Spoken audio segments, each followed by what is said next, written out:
Rushmore Show, where it's all about your top four and nothing more. Welcome to the show. We have a lot to unpack today.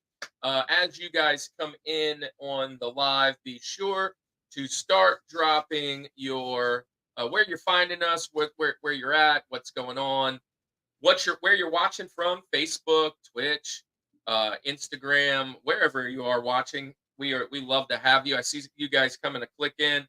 Put it over there in the comments as we go. We got a great show for you. Andy, we had a great week, great time this weekend. We may have a few new guests show in. Couple big benchmarks were hit. We broke 800 subscribers this week, and we are at 995 followers over at the old Instagram. We're about to hit 1,000 over there.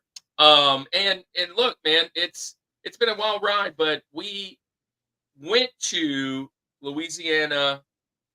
St. Tammany Comic-Con or Collectors Con. Geez, all these conventions. St. Tammany Collectors Con this weekend, and we met a ton of new people. We hung out with Sergeant Slaughter. Yeah, we did.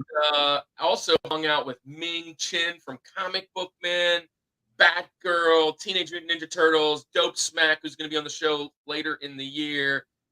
Our man, the artist, Robbie Musso, the comic book creator, John McCarthy. We hung out with all those guys this week. We preached the gospel, would you believe, at a convention with 45 people in attendance. Andy, that was fantastic. Man, it was amazing. Andy, did you get any big pickups there? So yeah, I've been on this 64 quest, and actually, I did not get anything 64 this week, partly because of budgetary reasons. But I did get hooked up with a few things as we were setting up on Saturday. My good friend Dennis, been on the show quite a few times, hooked me up with a free Gene Simmons plush. He knows how much I love Kiss, so this was cool. This is a fun little thing. He got to hang out at our table the whole time, and then we, you mentioned Dope Smack. We got to do one of the panels. We got to moderate his panel, have a good time. It was just a great conversation, fun time together. Kevin's in the house. Party Boy Warren's here too. But I went and picked up Dope Smack 1. Right, got the old, if you could see it right there, got his signature. It's in silver, so it's kind of hard to see, but got his signature on there. He threw in the collector trading card too. So yeah, so Dope Smack's already booked. Movie month is booked. Next week we're gonna have our old buddy Cobb back on, along with a stuntman who did ministry with us out on the streets as missionaries, and kind of helping the homeless. He's a stuntman for Hollywood, and Ben will be on the show. We're going to do top 4 directors of all time. We've got Next Gen Nerd coming on for fantasy. We've got General Kenobi's Bunker over on YouTube.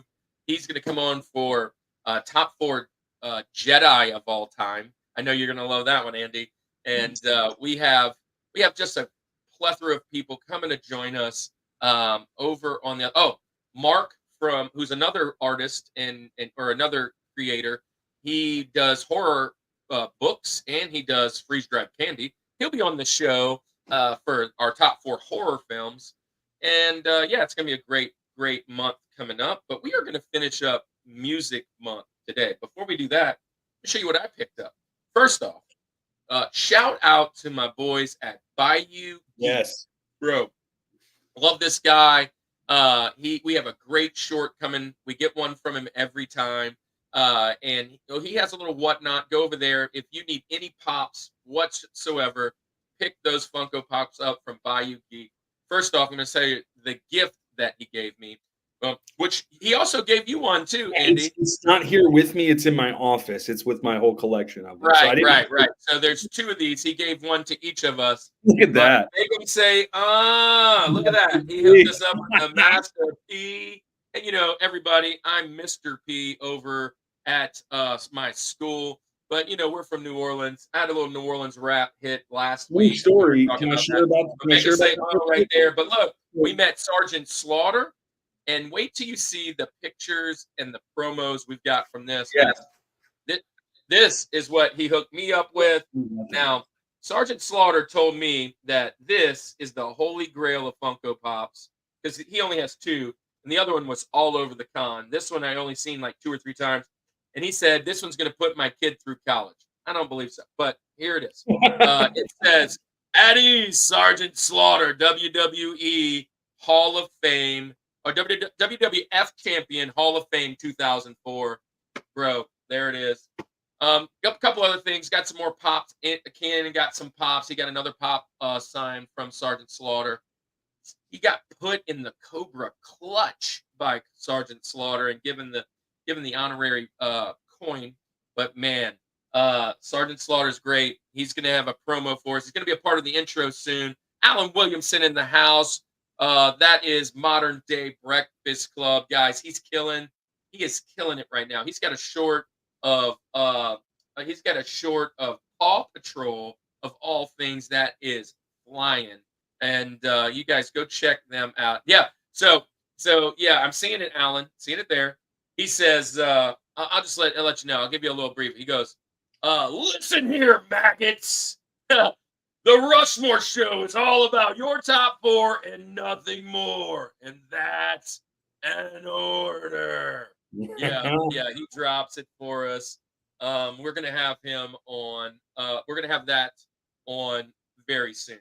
But yeah, it is time to get started. Hey, welcome to the show, Party Boy Warren. Man, I apologize if we haven't been or whatever, and I'm not sure who that may be, but welcome to the Summit Squad. This one's for you.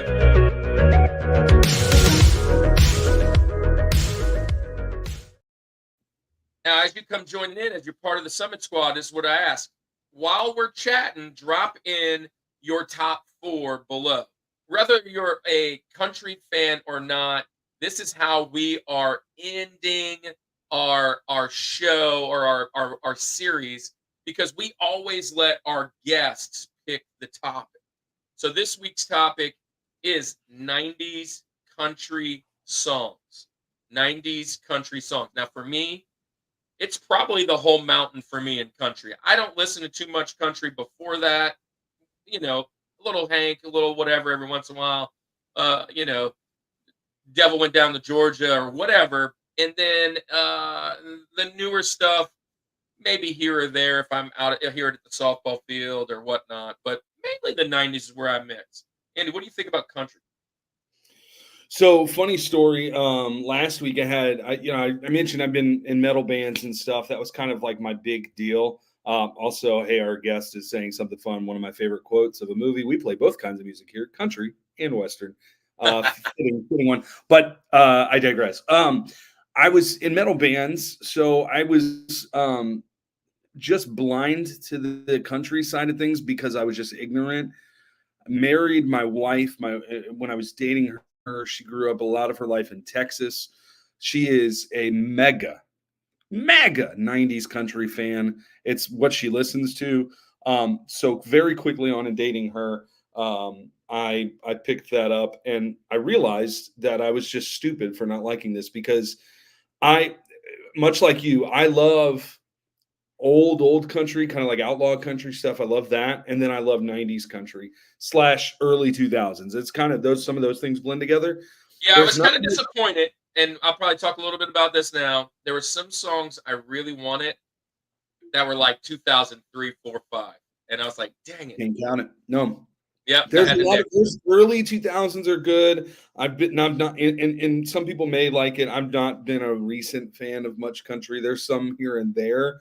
Dylan Thibodeaux, I knew you were going to be in here, says 90s country is my Dylan favorite. is one of the guys on the mountain of guest hosts. Welcome to the Dylan. show. We love you, Dylan.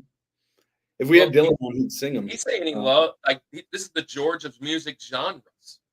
Yeah. This has a strong case. So growing up being metal, I was blind to it, but now actually getting into it, it is up there. It's in my Rushmore of music genres for sure. Well, look, man, let's not hold off too much longer. Let's jump in to the actual show and welcome our guest on here, because, man, we're talking right through it, but I think we can do this with our new friend hanging out with us. Let's get to your Rushmore of 90s country songs. Let's get it.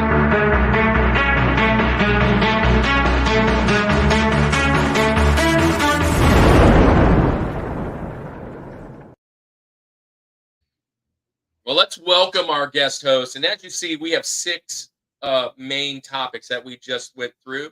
And this is the final one of music, 90s country songs. And again, we always invite our host when we meet them in the preliminary times. We're like, hey, we'd love to collab. We'd love to do this. What would you like to do? And this is the one he threw out. And we're like, absolutely. We haven't done country yet. I want to welcome to our show a guy I found through just perusing YouTube, through the lives, Instagram, been following him. He has a big footprint in the nostalgia world. He loves 80s and 90s and 2000s, just like we do. He's a Nickelodeon fan, which Andy will love that. Welcome to the show, our friend Sean from the Real Life Perspective, I guess, podcast or show. What a world, what a world, what a world. Howdy, everybody. How we doing this evening? First off, man, tell us all about your show. Tell us what all that stuff is behind you. Why are you wearing these 3D glasses, for goodness sake? And let's get acquainted with our friends, whether they're here live or going to be showing up a little later. Oh my goodness. Oh, so first off, this is just a green screen behind me. There's nothing here. Oh, just kidding. Just kidding.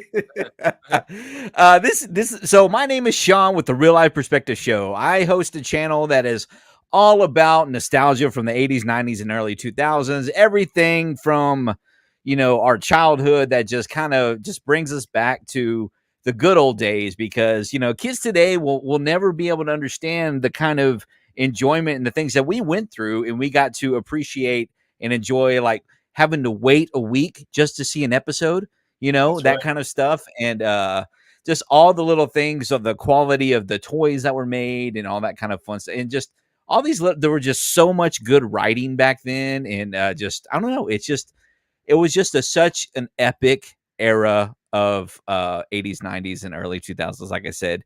And I'm just all about having fun and like posting the stuff that reminds me of the good old days. And hope, whenever I can post something and somebody says, oh yeah, I remember that. And you can unlock those memories. That's what it's all about, man. And Yes. to be able to unlock those good, positive vibes and good, just good, happy memories is kind of what we need up in this world at the moment, And so I'm looking forward to, broadening the community here. And that's what we're all about, is to bring each other together and talk about good, happy times and happy times ahead. And tonight we're talking about 90s country. And you mentioned the 3D glasses. Well, the 3D glasses actually give me my real life perspective.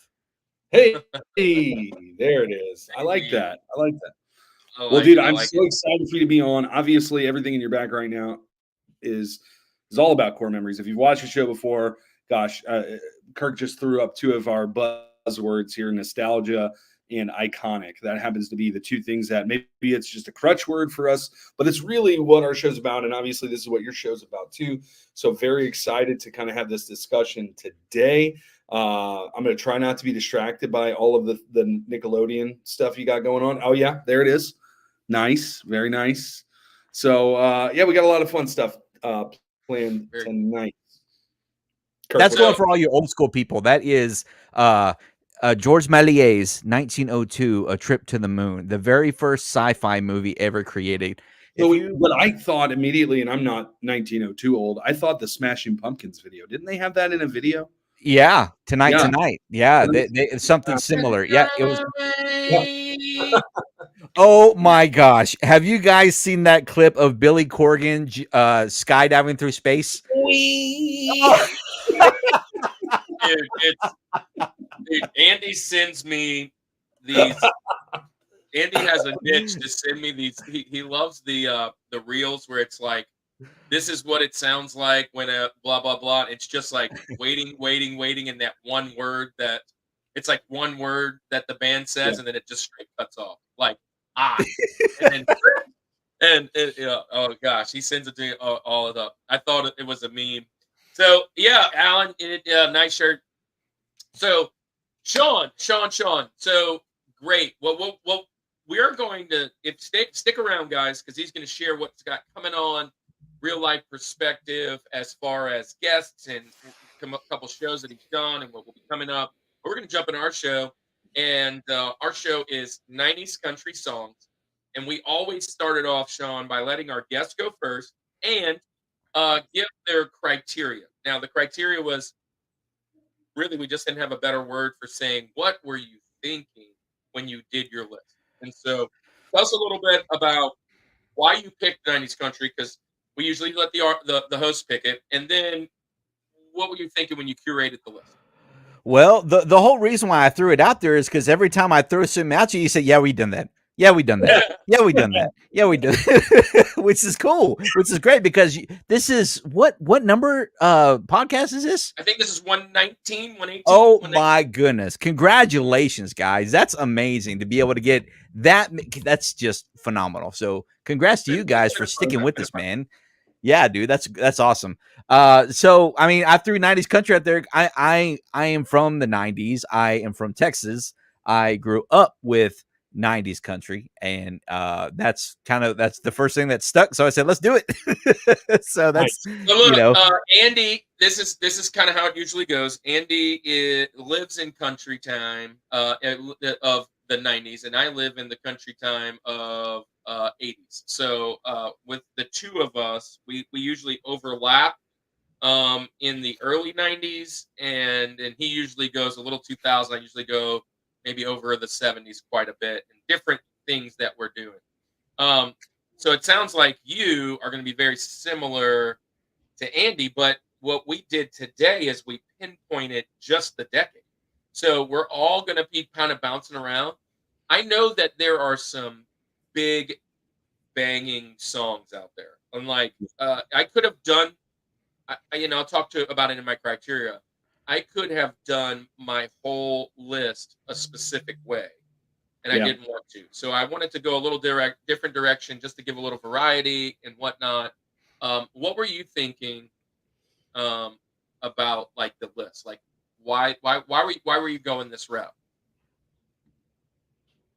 Oh, you're talking to me. Okay. Why was I going this route? It was 100%. How'd you narrow it down? I mean, like when you were narrowing down what your top four were, and you know what? Matter of fact, I don't know that I've had a guest throw me a conversation back and go, "I already have my top four," like as fast as he did. And I was like, "Wow!" And if I'm being honest, I just finished my top four about an hour ago, and just finished it. You know why?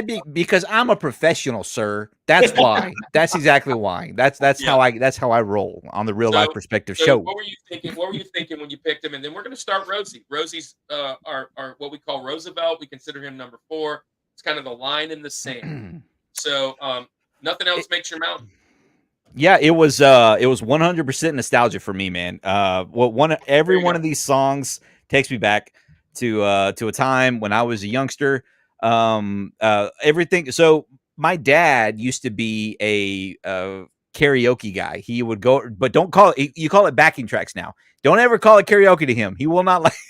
So he used to go around, and I would go with him, help him load his equipment around, and we would go to these bars and things like that. And he would just set up karaoke for all the people to get up there and sing, and every one of these songs, I just would hear these songs all the time. Of course, it wasn't the original; it was all these people at these restaurants and things like that singing them. So, of course, later on, I went back to listen to the original versions of them. But that's where a lot of these came from. Was just spending a lot of that quality time with my pops, who eventually said, "You know what? I'm tired of people spilling booze all over my microphone and speakers and stuff." And he just went on to just singing backing tracks for a living, on the, or I say for a living, but on the side with all of his backing tracks, So but yeah. So that's where I went with that 100% nostalgia.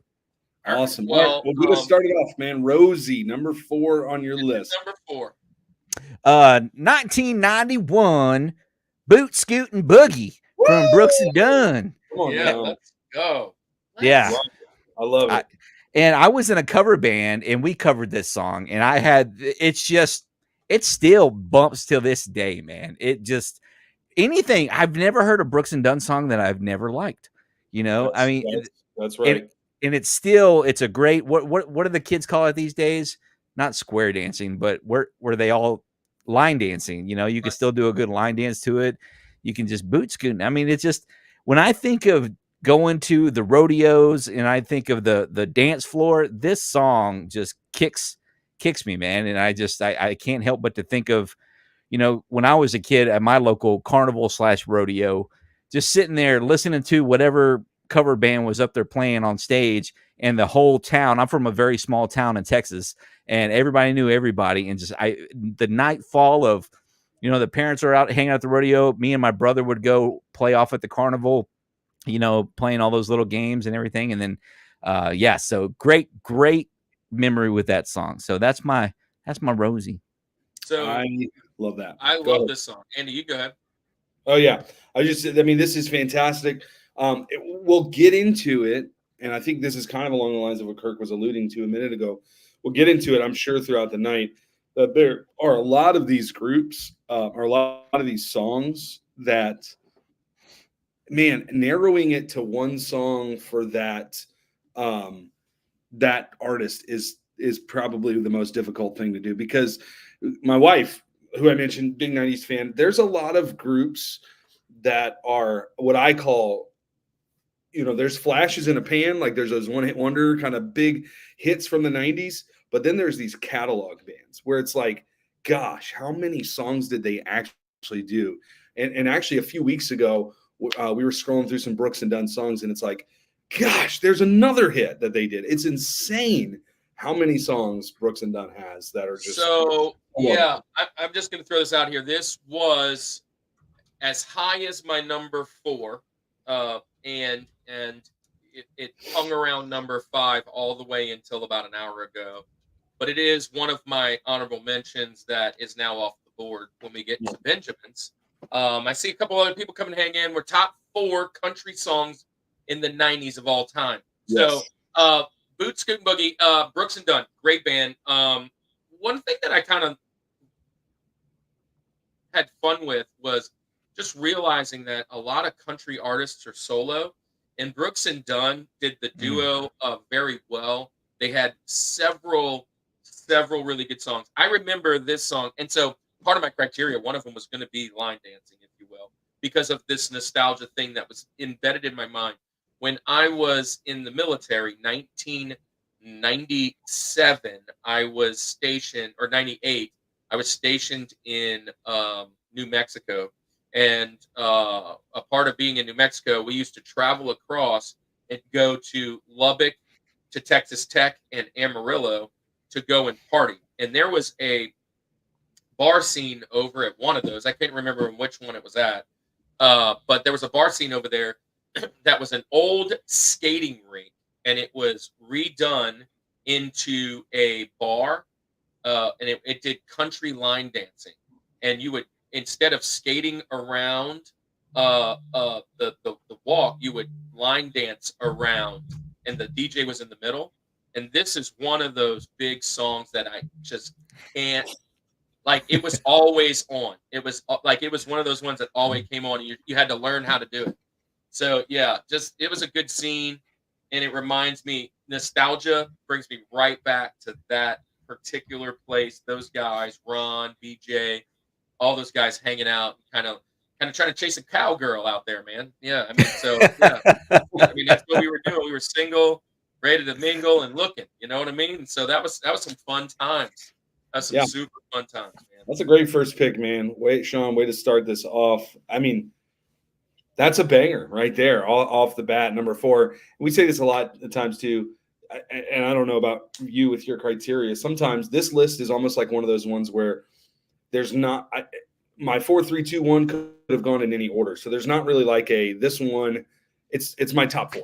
Like it. So yeah, Boot Scoot Boogie, 1992 album was Brand New Man. This song helped repopularize the dancing country music in the club.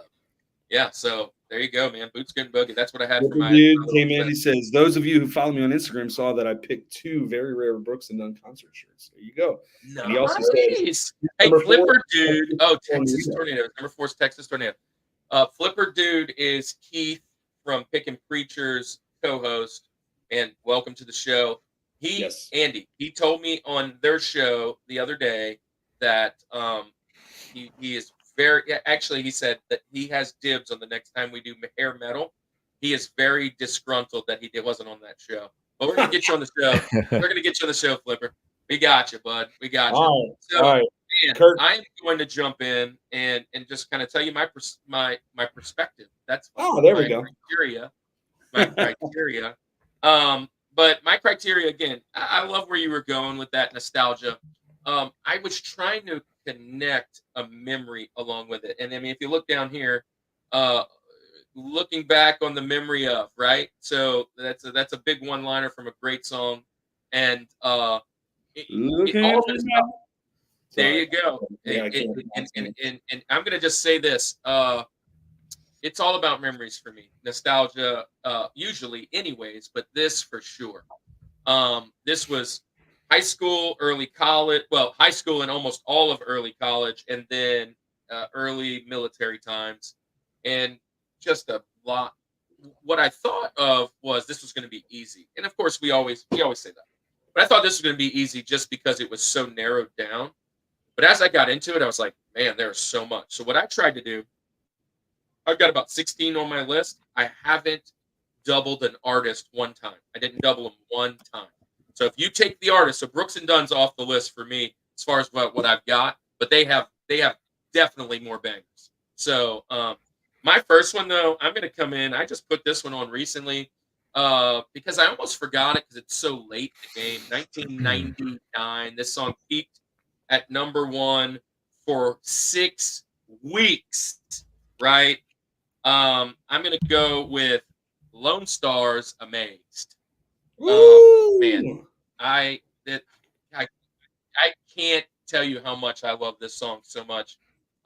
It is a love song. I feel, man, it's a worship song. I feel like, dude, there's so much about this that I forgot about it because you kept pulling up 90s, like Andy, you sent me the Spotify's, and it was on none of them. And it was basically late 99. It jumps on. Out of all these songs that are on my list, it had the longest run on the Billboard. It had the very longest run on the top number 1. And look, you're right. Kirk with the Romance. If you remember what I said, this is early 90s. This is prior to my wife. Didn't meet her yet, but this is me going out and trying to do those things. And several of my girlfriends back then loved country and all that. So there was a lot of these songs that were coming up. And I saw somebody in there. They said they went to Shania Twain twice. I got literally drugged to a Shania Twain concert. And I'll tell you, it was one of my favorite concerts of all time. It was amazing. We talk about it now. This is the 4th or 5th time. But yeah, I'm going to go Amazed, Lone Star. I had to look that up. I mean, not because I don't know the song. Obviously, the song's great. I thought that was 2000s, but you just fit it in late 99, so we'll count it. But yeah, amazing song. One of those ones that I feel like it was kind of in this time, and we didn't talk about this much, but 90s, 2000s, there was these crossovers, a lot of this kind of crossover stuff like pop radio, country radio, and they would have like 2 versions of the song, right? Like we talk about Taylor Swift now, or at least early in her career, and with that crossing over to the pop side of things. But this was one of those ones where there's like the one with the steel guitar, but then there's the one with the keyboards, right? Like it's 2 different ones. But I do love this song. Fond memories of this song. I have fond memories just sitting out, going camping, and having this in the background. I mean, I have like just hanging out with the buds. 99 was I was by this time I was in New Mexico, right? And I mean, in New Mexico we used to go camping. We used to go out to a lot of bars, obviously, but we drove down to Mexico, and we went down to Roswell. These are the types of songs that would come on. Ryan's in the house. Welcome, Ryan. Hi. Welcome to the show. This is the Rushmore Show. We are discussing your top 4 country. And man, you're part of the Summit Squad. Leave your top 4 favorite songs down below. So, what's up, Ryan? That's my good buddy Ryan Smiga. He's the guy who drew me that picture right there. Shout out Ryan Smiga. Ryan, you're his first fan there. ever. Now you can be our 806th fan by hitting the subscribe. Come and join us. So, yeah. Welcome, Ryan. Thanks for being here, brother. Welcome, Ryan. Thank you for coming to the show, man. Sean, any thoughts on Amaze by Lone Star? Yeah, I only got one thing to say. Every time our eyes meet. I love that. That's awesome. That was so fast, so quick with it. But yeah. Great song. Great tune, man. Yeah. All right, man. So, Andy. Yeah, so Andy, I was going to talk about this with Amaze, but part of my criteria is that when this song comes on the radio, I'm stopping what I'm doing and I'm giving it my full attention. A lot of songs are for me, but this is the one that I'm belting out. I'm stopping a conversation, right? If I have to pull over, I'm pulling over. You know what I mean? Like, I want to give this song my full attention. This was wildly difficult, not because I couldn't think of them. It's because I could think of way too many, right? And it doesn't matter how many we go through in our Benjamins, we're going to miss them because this is just, to me, golden era. I know everybody's going to have different opinions. You know, you got your purists and things like that are a little bit, 70s, whatever country, even earlier than that. But for me, golden era of country, this is where it's at. We've talked about it all night. But these songs, I'm stopping in my tracks and I'm belting it out. Now, my first pick may come as a surprise, not because it's not a great song. Obviously, it is a great song. Melodope is in the house. What's up, everybody? But I don't know that many people are going to jump to this artist. Maybe even this song. Now, he's got some great songs, but as I mentioned before, there's the catalog groups. I don't know if I lump this guy into it. Granted, he does have a lot of good songs, but if you really know 90s country, I think most of us agree that this guy is a fantastic singer. And there's times, Kirk, when late July, I'm driving through Georgia in late July on a day hot enough to make the devil cry, right? And I'm gonna say Tracy Bird's "Watermelon Crawl" is my Rosie. "Watermelon Crawl" by Tracy Bird. Dude, this song is so fun. There's and again, if you know me, Michelangelo's the best Ninja Turtle. I'm about partying, I'm about having fun, I'm about all that kind of stuff. Not all of my songs are like uber fun songs, right? Because there's some great romance songs, kind of like Kirk said. But this song is just so fun, man. Now he's got some great ones. The Keeper of the Stars, like he's just got some good ones. His voice is fantastic. I don't feel like Tracy Bird took off in the sense of some of these mega big hitters of the 90s, but dude, this song is so fun. It's so good. The music is so 90s. It's fantastic. The video, do the watermelon crawl. Blink, don't drive, do the watermelon crawl. That's where I'm going with it. And so I listened to this for the very first time in probably 6, 7, 8 years today, right? Because here's one thing that I love. More of my fonder memories, and I picked Lone Star, and it wasn't there. More of my fonder memories is a more kind of party, upbeat country song, right? Which then entails probably some kind of line dancing. And I pulled up the 90s country party list, and this was the very first one on the list. And I was like, dude, Watermelon Crawl. Yeah. On my Benjamins at about 7, where it was at. Tracy Bird was the one. That was the one, obviously, that I picked. Because this is the type of music I like. And look, I know there's a big hatred on some of the newer country. But what I do love about the newer country, because I'm not a country purist, is it's fun. And I love fun. And this is one of those fun songs. Listening to the lyrics, though, the first few ones when it was talking about he's actually fermenting that watermelon liquor, and he has to do the watermelon crawl. 100 gallons. Yeah. So in my mind, I just envisioned 1990. This is 94. It came out. So about 97 when I was a freshman in college, and me doing some watermelon crawl to the car to leave. These places. But yeah, great pick. Tracy Bird. Yeah, he didn't get as much. Probably he's really good. If you go listen to his, I mean, it's fantastic. It's overlooked. Yeah, but he's got a great pick, man. Hey, I see 9 folks out there. As I see Flipper Dudes dropping them in the chat. Drop your top 4 country songs in the chat. Now, if you don't love country songs, stick around. We're still going to have fun hanging out with you. You can bash our picks. That's fun. But look, that's our very first round. First, Sean, what do you think about Watermelon Crow? I don't know that song. Really? It sounds like a song you would absolutely love. Go check it out for sure. Yeah. If you love Boot Scoot and Boogie, this would be on the same playlist for sure. Yeah.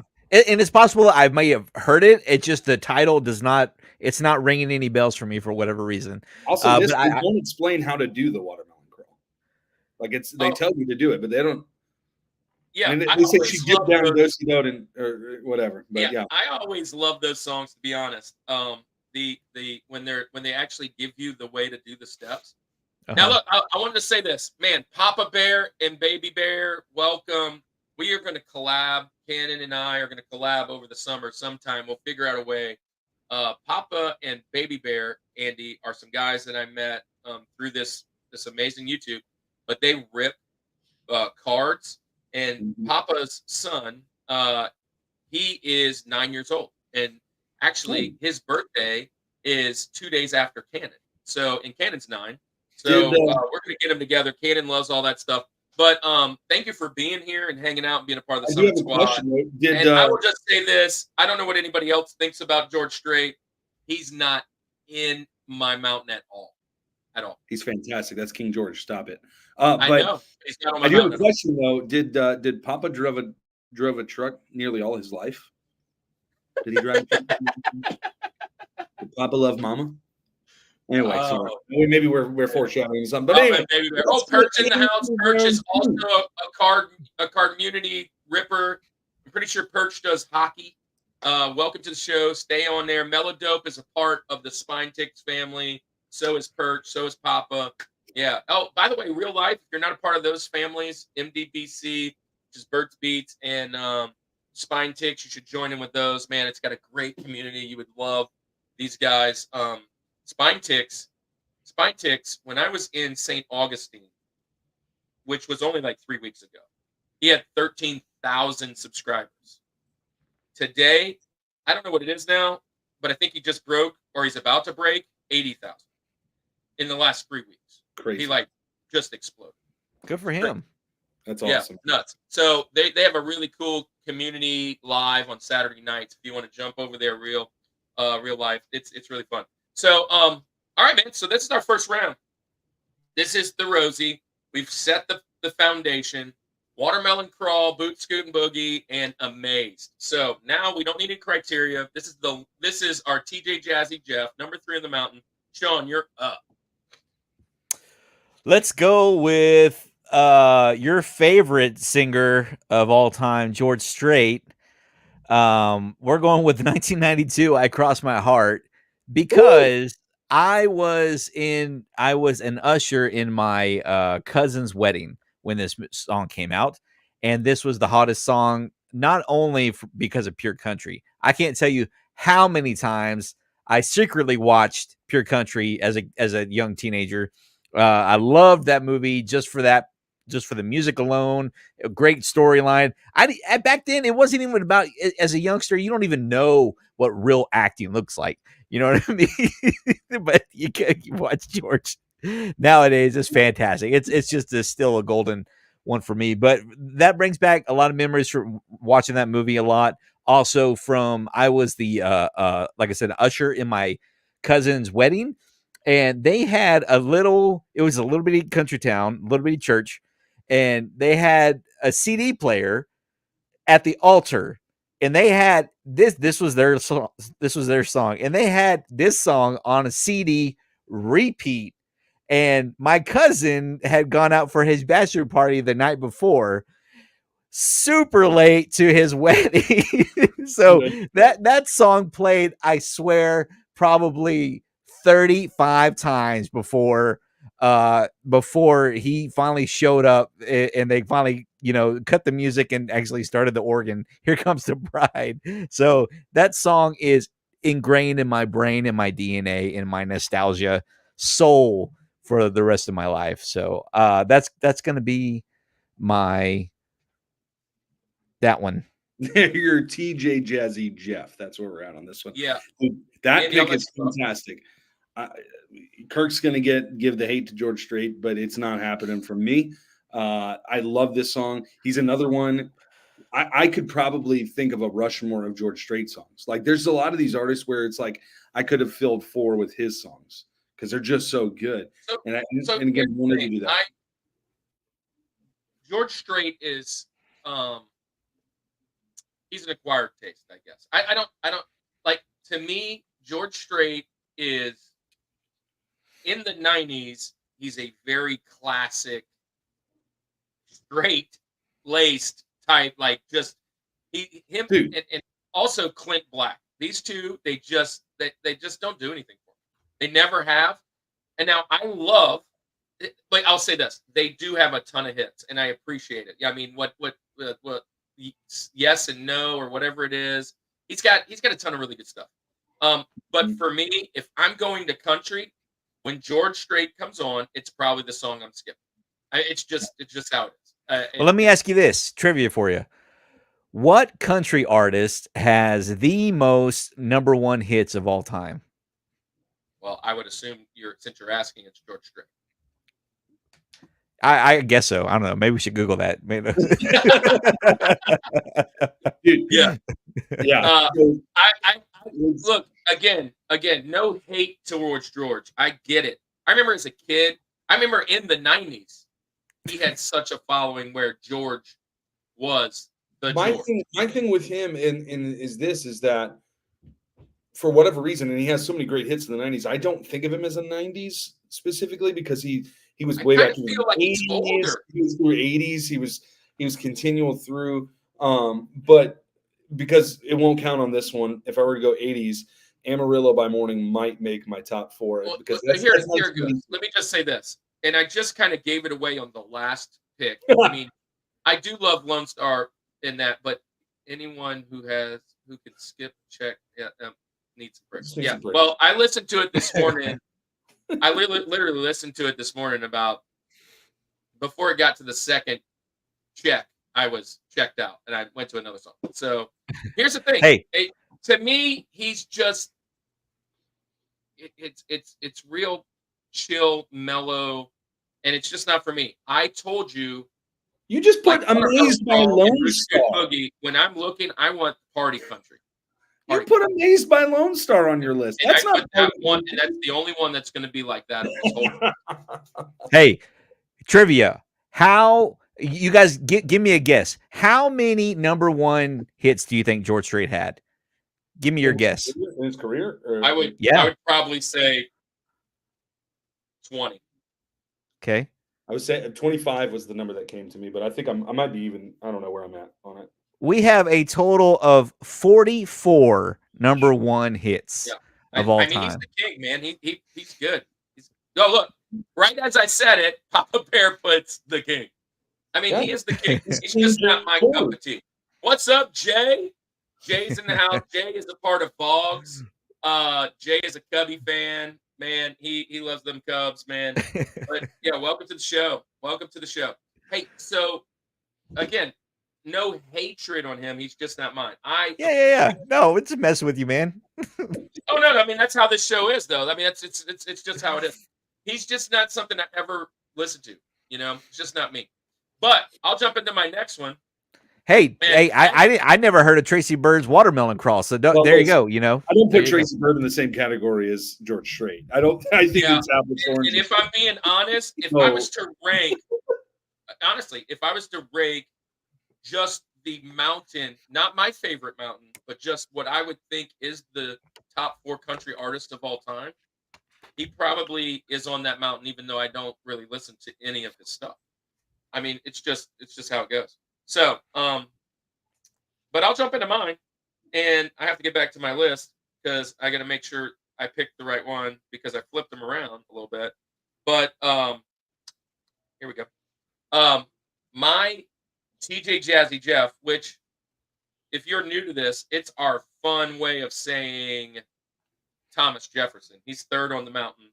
I live way down yonder on the Chattahoochee. Oh, yeah. I live right on the Chattahoochee, right there. And I'm What going game with is Alan that? Jackson and the Chattahoochee for my number 3. A lot about living and a little about love is the album, and this brings me right back. Gosh, when is this? 93? It's about where I thought 93, 94.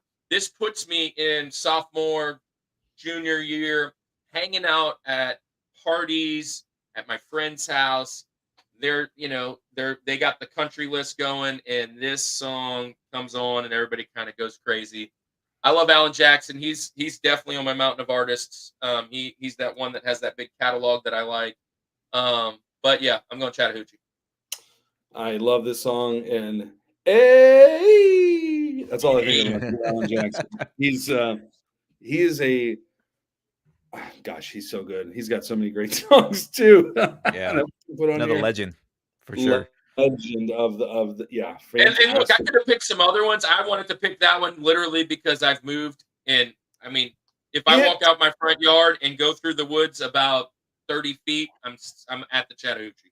So I may think that this, yeah. So Dylan just said it.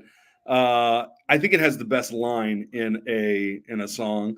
Ain't nothing worse than being hotter than a hoochie coochie, you know. So that may be the funniest line that I think I know of.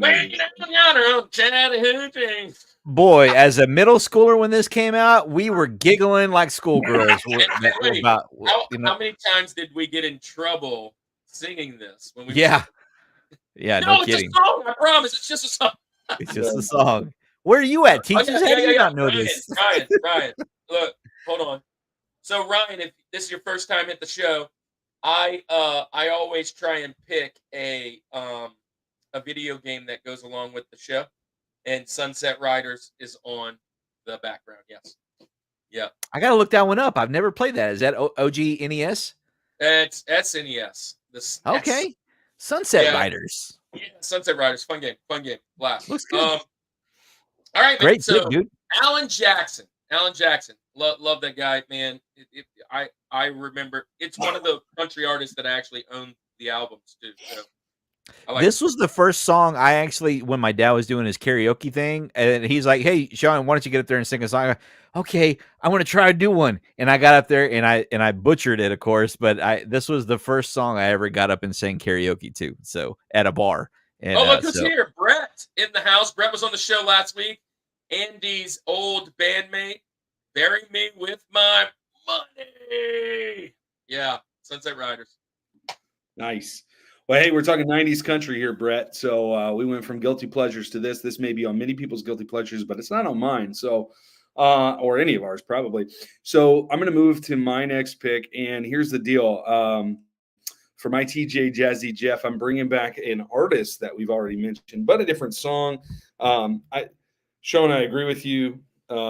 Brooks and Dunn, fantastic. I love the song that you picked. But when the sun goes down, I'm going with Neon Moon. Neon Moon is such a great song. This is a song, again, to my criteria. I'm stopping. I'm listening to the song. I'm belting it out. My kids love this song. I think that it's kind of got a rejuvenation because I don't know if you guys are on like TikTok and stuff.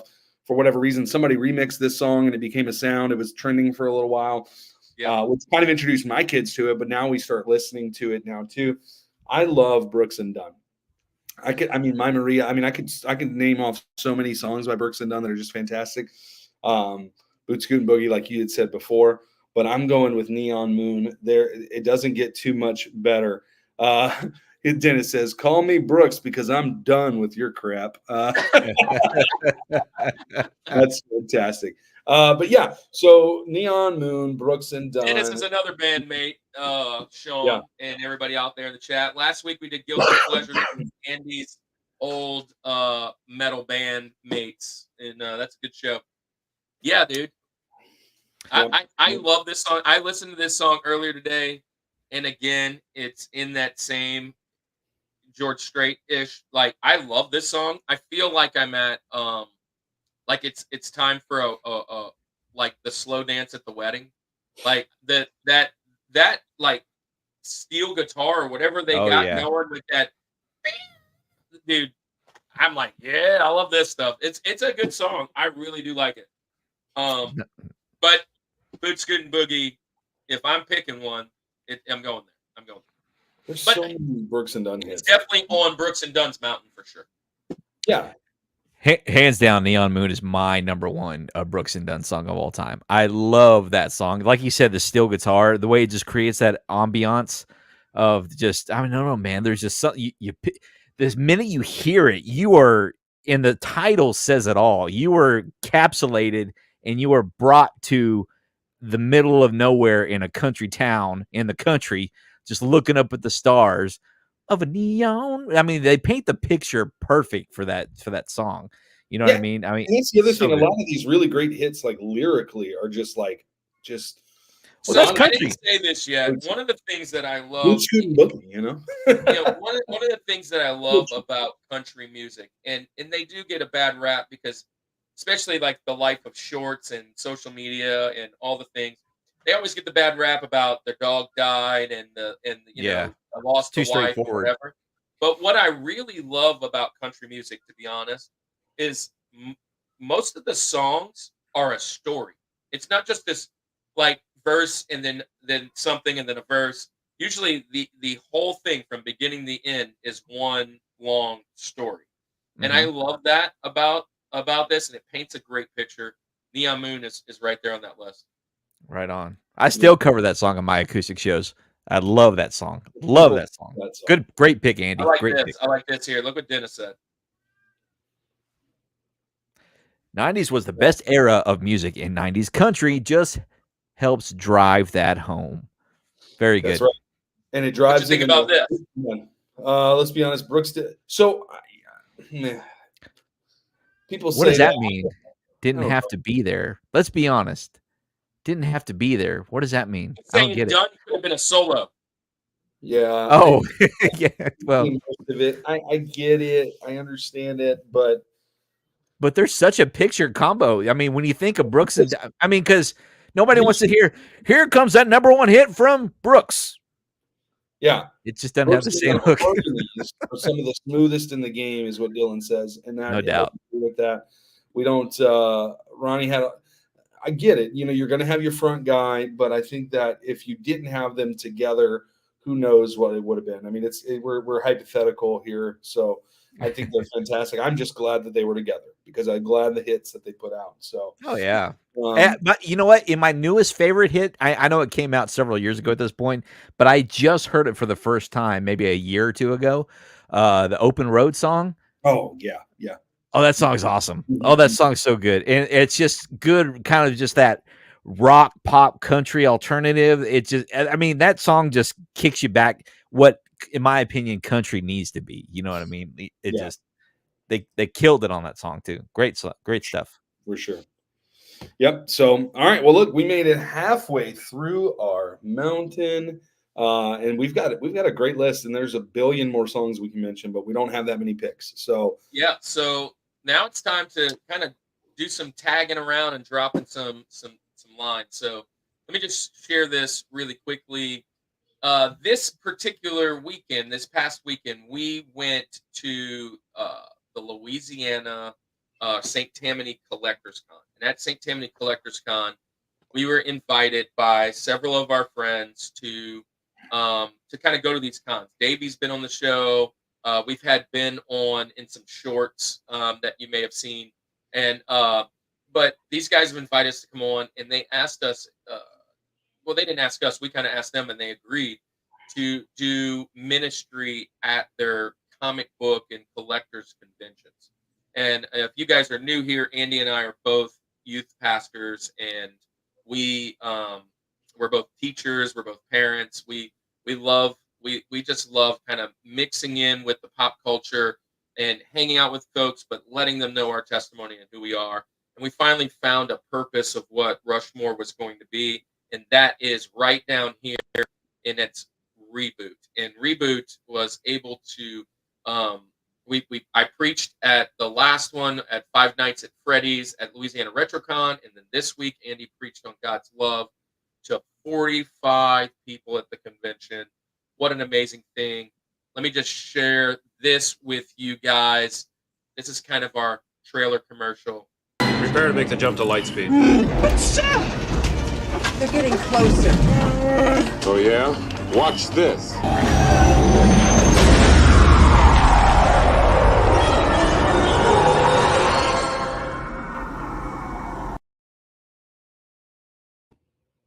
So Reboot is what we thought of a fun way of saying being saved, right? And it's a fun way, and it's the unconventional ministry because we're at conventions. But basically, we are, instead of picketing and protesting outside the doors, while many of our friends go inside and find all these cool finds, like the stuff that's hanging out behind me, behind Sean, behind Andy, we go in and kind of just hang out, rub shoulders with folks, and then they come and hear our testimony and find out who we are, and they ask us questions. And man, if you know me and Andy, we both have a really, really cool testimony.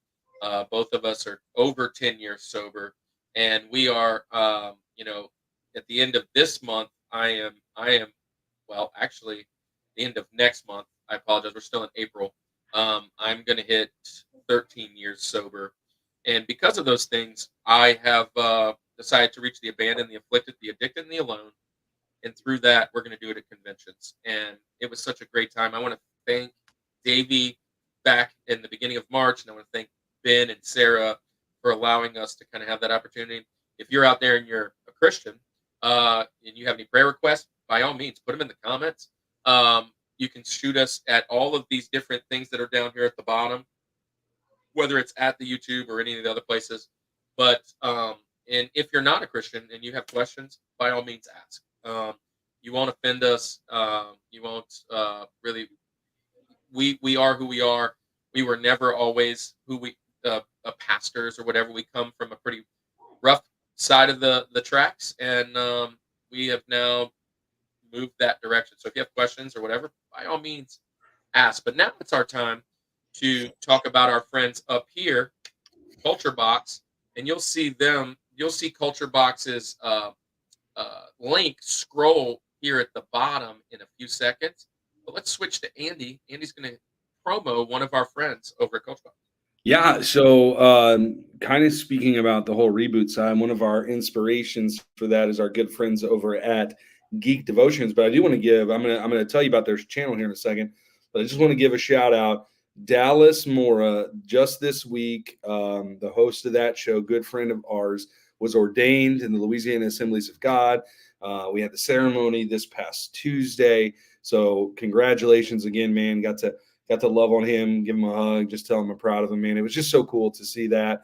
But with a bunch of other people, we had some pastors pastor in our church. We got your good friend Kirk JB Law was ordained too. So yeah, just a great week there in that. So again, Dallas, man, congratulations. Super fun if you're catching this now or later. But I do want to promote his show, Geek Devotions. So Geek Devotions is a collaboration of devoted geeks that are devoted to letting people know that they are loved.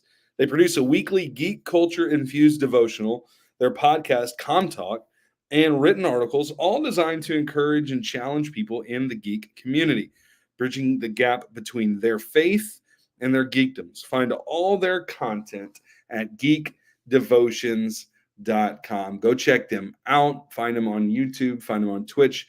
Find them all over the place. Let them know that the Rushmore Show sent you. So love those guys over there. And just a great. Now, hopefully nobody ran away and you'd rather have questions as opposed to run away. But we're about to start the second half of the mountain. And we are going to do what we call Link and the George. And you've already called your George, so I don't know who you're pulling out for the George. But Sean, you're up, man. You're up. This is the second half of the mountain. Link is number 2. And let's see what you got. Let's go with Mr. Garth Brooks himself. It was a toss-up between the Thunder Rolls and Friends in Low Places. So I think we're gonna roll with. The most popular one was Friends in Low Places. Let's just rock with that one, man, because that one, played that one so much on the radio. And I have a nostalgic memory of it because my dad could not stand Garth Brooks because he said, that guy is not country at all. That's not real country. Turn that junk off, So I have many, and I love my dad. I think he's 60, 68, 67, 66. I love my dad and both my parents, my mother as well. But yeah, we grew up with that's the memory I have of Garth Brooks. I know it's random, but but Friends in Low Places. Let's go with that one. Yeah, man. Yeah. So before we jump into that, Papa and Baby Bear, hey man, thanks for jumping in and hanging out with us.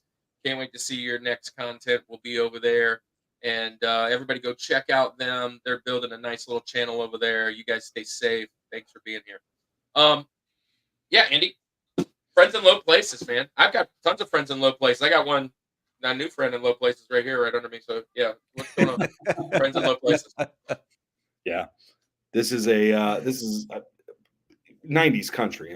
Where else? I just want to know where you're going to go for your George from here. I'm excited to see that. So this is a fantastic pick. There's no which argument. Alludes to probably what he's thinking. So let me just throw this out there. I would say if we're picking, not subjectively, not my top 4, this is the number 1 90s country song out. As a no nostalgia within, no whatever. I'm gonna say that this is a fantastic song.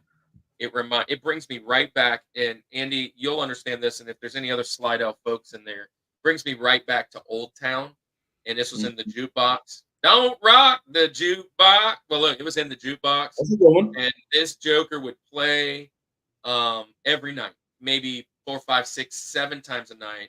And the coolest thing about this song, it's one of a few songs that I can remember that once it came on, regardless if you like country or not, the whole bar sung it, every word.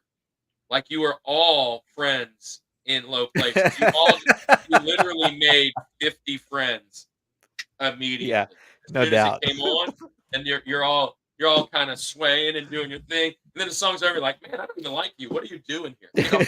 But like, this is that one song, man. I love it. Great. Dennis has a good point. Garth doesn't make my top 4 because his songs are on another level. Dang. They deserve their own. I think that's great. But yeah, I love it. Yeah, he's like the bad boy, right? He was like the bad boy that kind of he didn't go with all the traditional 90s guys, right? He was on his own. Yeah. Like, I consider him what today would be Chris Gaines, right? Chris Gaines. Chris Gaines. Oh my gosh, Chris Gaines. Oh man. That was a trip, dude. I think of the who would you say would be the modern day bad boy of country in your opinion, guys? I'm I curious don't to hear- follow much I modern. don't follow country enough anymore, but Zach Brown. That's who I would say. that would probably be Zach Brown's probably one of the ones that kind of fits in that mold, maybe a little bit. Maybe a little Chris Stapleton action. I like Chris Stapleton a lot. Chris Stapleton, he's too nice, man, to be such an outsider. He's I so kinda feel good. Stapleton's more in the George Strait era. Oh yeah, he's so classy. His voice is iconic. So is Strait. I agree, man. Dennis is Chris Gaines. You mean Goth Brooks? God Brooks, nice with that emo haircut. Oh man, loved it, dude. Loved it. And you brought up Stapleton, man. Tennessee Whiskey might be one of my favorite country songs of all time. I could listen to that, man. Honestly, he's got a version, and his wife is a fantastic singer too. You brought it up in Vocalist. You had him there. Yeah, because his version of "You Are My Sunshine," I'm crying every time. His voice is amazing. He's my favorite one in country music. But yeah, that's a great pick. That is a great pick. So I absolutely love this pick, and I mean, I have a feeling we'll talk a little later about Garth Brooks. I mean, it's just how I think that's going to be. All right. Hey, I'm going to come in, and I'm going to go with, man. This is probably going to be the oldest artist on the whole show, probably all the way around. This guy passed away during COVID, March 20th, 2020. And his music probably started in the 50s, the 60s, the 70s. I don't even know when it started. But this song that I am pulling out is one of my favorite songs, literally, of all time. Andy, we were thinking about doing a baseball music one time when we were in baseball. This was the George. I would have brought this up. I'm going with Kenny Rogers, The Greatest.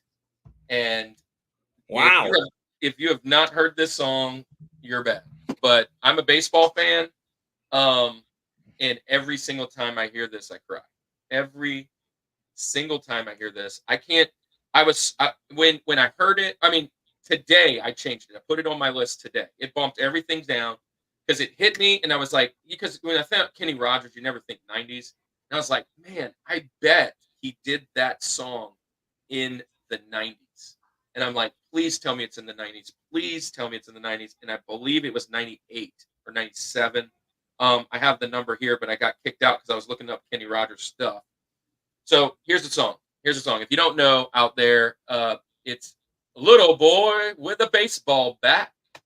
He throws the ball up in the air. He swings, strike one. He does it again, strike two. He swings it up, strike three. And he wanted to be the greatest of them all. And at the end, he says, I am the greatest of them all. And he's the greatest pitcher of them all. I am going to throw something out at you real quick. Throwing a pitch to you. You cheated on this one. This is 2008. I'm pulled it up just now. The album is from 2008. She Rides Wild Horses album. Dude, I pulled it up today. It said 98. I don't know. Unless maybe I have another pick too, but I could give you multiple picks, but this is the one that I wanted. So, anyways, this song is fantastic. If I cheated, I cheated. My bad. But I love almost a decade out of the 90s. I love this song. I when I looked it up, I thought it said 98, and I'm trying to get to it right now. But if you haven't heard this song, go ahead. Go I haven't. I don't know what you're talking about. What song is it? The Greatest. It's The Greatest. So look, let's see. I have it right here. Yeah. So 1999 peaked at 26. She Rides Wild Horses is what it says. Why does it say that on Spotify? It tells me She Rides Wild Horses from 2000. And, you know, of course, maybe remastered. Maybe yeah, so. I don't know, but and you might be right, but I definitely wouldn't have put it there if not, because there were some other 2000s I think, but this is one of my favorite songs of all time. Essentially, it talks about a little boy out in the yard with a baseball bat throwing the ball up, trying to hit it, and he wants to be the greatest hitter of them all. He strikes himself out, and then he calls himself the greatest pitcher of them all. And I just think of my childhood, think of the kids, think of me out there, and then my baseball friends. We used to listen to this song all the time before the games. Fantastic song. Yeah, I'm seeing Google's telling me 99, so maybe it was a remaster. I am surprised this song's on there because this is like George Strait for you. Kenny Rogers does not make my mountain of country singers. So, and I wouldn't put any. Well, the Kenny Rogers song with Wyclef Jean, I love it. But now I love The Gambler. I mean, that's a great song. Yeah, right? There's not much I would put. Yeah, I love The Gambler. Yeah. But my wife is actually fact checking me. She just texted me. It's 1999. Don't be rude. So that's what I'm sorry. Thank you. I'm sorry. Thank you. I got nervous. Well, I mean, Spotify told me 08, and I'm like, wow, we're way out here, but it must just be a remaster, kind of like you said. Anyways, I love this song. Mainly, we're talking about nostalgia. There's a lot of nostalgia to this. But if you know anything about me, baseball is a lot of my life, baseball and softball, and this just I mean, hanging out with Cannon out in the yard, I kind of see this sometimes when he's out throwing the ball. This is one of those songs that I was talking about. It's just a story from beginning to end. And man, fantastic. Yeah. We All could right, well, have cool. a top Yeah, five. it makes sense. What's that? Brian Basketball's in the house. That 80s room is in the house. Welcome to the show, guys. Brian Basketball says, there are so many country singers that come out of Oklahoma. We could have a top 5 of just them. Well, we only want 4, but yeah, sure. That 80s room, hi, hello, I see you. I don't like country music at all. That's fine. But hopefully you like us. And we don't necessarily consider country as our number one genre either. I know I don't, and Andy originally didn't, but we do appreciate it. I would say that for sure. All right. Yeah, 80s Room. If this is your first time here, these guys do all kinds of different topics every week, and so this just happened. And this is your 100, and you say 19th? Yeah, 119, 118. And that 80s room, Andy, that 80s room is I met him through Feral Inferno. He's always in his lives.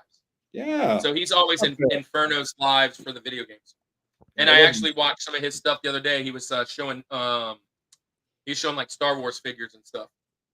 So, hey, I have to pause. Keith, Skill, Reba, and Garth. Yeah, that's probably the mountain of some people for country artists. So this is songs, Brian. Yeah. You're doing songs in the 90s. So, well, those are all from Oklahoma, I think, is what he was saying. Yeah. Oh, yeah. I got you. Perfect. So, I have to pause our conversation to just mention this, because anytime I can throw some shade on the Atlanta Falcons. Are you following this? Well, they just drafted Michael Penix Jr. Dude, I love that pick. I wanted him. It's such an Atlanta Falcons pick. They don't need him.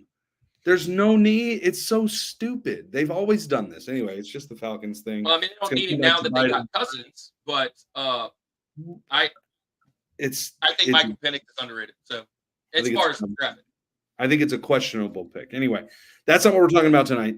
They could have been worse. They could have drafted Caleb Williams #1 as the Bear. Anyways, keep moving. No, I think that's, I don't know. Who knows? Anyway, let's continue. I'm going to get back to 90s country here. So this is my latest one that I did. Mine is not from 2008, though. No, I'm just kidding. Just had to read one more time. No, this one is from 1997. There is zero doubt, and this will be absolutely unquestionable. Kirk knew that this one was coming. I thought about, I mean, this is just, gosh, I talked about it plenty last week too, and I'm going to "You're Still the One" by Shania Twain. Give me some Shania Twain. That song, I mean, just as a song in general, if you go listen to that song, it is fantastic. It is such a beautiful song. I mentioned it last week, kind of in that, maybe in that guilty pleasure genre, as a female vocalist and all that kind of stuff. Shania Twain has an amazing catalog of songs in there in that 90s, kind of even some in the early 2000s stuff. This came, like I said, 1997. The Come On Over album is fantastic. But out of all the songs that she did, "Looks Like We Made It," I mean, it's such a good song. This song is fantastic. I say this too. So 2 things I'll say. If you've never checked out this guy on Spotify, he's on YouTube, he's social medias. His name is Alex Melton, and his whole deal is he does like pop punk, Alex Melton, alternative covers of all kinds of different songs. His cover of "Still the One" by Shania Twain is wild. It's so good. I don't even know like how this song could get better, but somehow I don't even know. It's so good. Go check it out if you haven't done that. Second thing, as I mentioned in previous weeks, as a 97, this comes out. So I'm 8, 9, 10. I'm put, around, as it continues. I had a big crush on Shania Twain. It was the first celebrity crush was where it was at. So Shania Twain's "You're Still the One" is my link. Dylan is agreeing with all my picks. So me and Dylan are tight, man. I totally agree with this pick. It is on my list. Shania was. I thought it was 2000s. Honestly, I thought it was out because I thought it was like early 2000s because I was still. I thought this song was out, but I had other songs that I was looking at. Shania's definitely on my very short list of artists that I was picking a song from, and this was the song I wanted. We mentioned it last week for Guilty Pleasures. We've mentioned it in the concerts. I mentioned it earlier. Going to that concert and having the 4 electric fiddles on each corner. Who that Pat in the house? Pat's here. Look, Who Dat Pat is in the house. Who Dat Pat was at the convention with us. Go check his channel out. He actually did a recap of the convention, and we're in it at about the 4-minute mark. I shared it on our page. It's also in the playlist of us on other channels. Go find that out. Go follow Who Dat Pat. Great local New Orleans content creator. And Who Dat's going to be on our show probably in the football time. Hey, Who Dat, you see that Michael Penix Jr. just went to the Falcons? You didn't know they just paid $100 million quarterback? Yeah, anyways, so such a Falcons pick. Yeah. So, anyways, I love her. She is hot. She was one of my favorite people. And anyways, going back to the concert, they had 4 electric fiddles, which I called them violins last week, and they were on each corner of a center stage, and it was so awesome. My girlfriend at that time kind of drugged me out to see it, and I loved it. It was fantastic. It was a great concert, and to this day, it's one of only a very short few country concerts I've ever been to. So, yeah, I loved it. Great pick. You like this one, Sean? Oh yeah. Who doesn't love the little Shania? I was Hey, bro. Good. I'm sorry. Look at this. We looked her up the other day. She's like 59, 60. Like, what is she? She's about 59, I think. Something like that. Yeah. Not a peep. Not a peep. Dylan said, "Don't let my wife know." Yeah, she's great, man. I like Shania. Yeah. I was a young pubescent teenager when she was rocking Man, I Feel Like a Woman, that video. Let's go, girls. Oh, let's go. Let's go. Have you ever been requested that one to play? Man, I Feel Like a Woman. Yeah, I have. Believe it or not, I've been. You'd be surprised the kind of things I've been requested to play.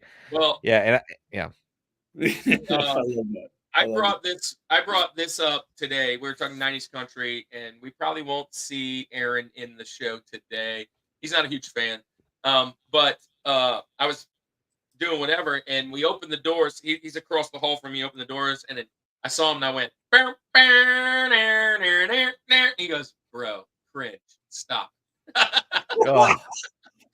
She's got a great Go ahead. I was gonna say she's got a great documentary out there right now. It came out about a year or so ago. Yeah, it was good. Me and my wife watched it. It was really good. We enjoyed it. I think we saw it. It might have been on Netflix. I'm sure it was on Netflix. Yeah, check it out for sure. That's a great. All right, my turn. Is it or no? We're wrapping back around. George, you're up. Sean, this is your number one. This is the king of 90s country songs. Oh my gosh. Okay, my number one is it's just silliness for me, man, because I loved the 1995 John Michael Montgomery sold at the Grundy County auction. That was my favorite country song growing up. I was teetering on the rap country thing, and I just thought it was. I just love that song, man. I always wanted to learn it. He sounded like because it was perfect. It was like an auctioneer, it was I don't know. I just love this song a lot. And I have this song memorized in my brain. I could sing it to you right now. You want a little bit? Here, I'll give you a little bit. Hold on. Give me a little bit. All right, here we go. Sold to the lady in the long black dress, where she won my heart. It was no contest with the ruby red lips, blonde hair, blue eyes. Now I'm about to bid my heart goodbye. Woo!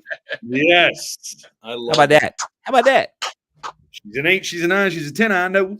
Oh yeah, good stuff, man. Yeah, that's a fantastic song. I had this on a short list.